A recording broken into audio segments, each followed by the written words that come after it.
Here's what really happens to wolves that are raised like dogs. There's no question that dogs and wolves have a lot in common. After all, they're descended from a common ancestor. Heck, the two species even look remarkably similar. Still, there are quite a few major reasons why wolves are not the same as dogs. For example, while dogs might express a pack-like mentality towards their humans, it's not nearly as intense as the one possessed by their wild cousins. That's why a recently released study conducted on wolves who've been raised by humans was so fascinating. It concluded that wolves and dogs are indeed remarkably similar, but their differences might be even more important than we realize.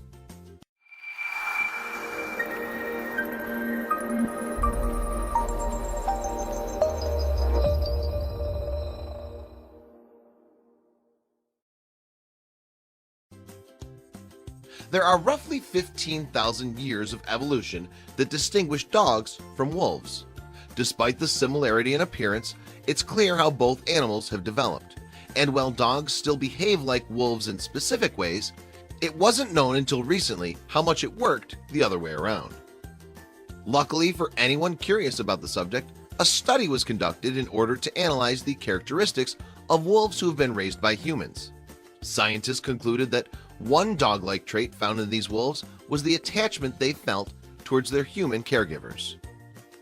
Royal Society Open Science published the research on June 27, 2017, which concluded that these feelings toward the wolves' owners lasted through the animal's adulthood, even if they still retained their inherent sense of fear towards humans. That's not all they found, though. Such observations led researchers to believe that the common ancestor of dogs and wolves may have actually been open to human companionship, leading to the development of their friendlier, cuddlier ancestors that we all know and love. Let's not forget, though, that dogs are still entirely different animals than wolves, even when said wolves are brought up by humans. The study led by Ötvös Loránd University's Dorottya Ujfalusa in Hungary proved that wolf puppies can get attached to humans, but that doesn't mean people should adopt wolves. This is especially true when wolves are taken out of their natural habitats, which usually range for hundreds of miles to live with humans. Moreover, studies of dogs' brains prove that they are truly happier around us, even more than when they're around other dogs. Humans even reduce stress in dogs, yet that's not so with wolves. Wolves actively fear humans, and they avoid environments occupied by them. They're also far more independent than their domesticated counterparts, despite their pack-like mentality.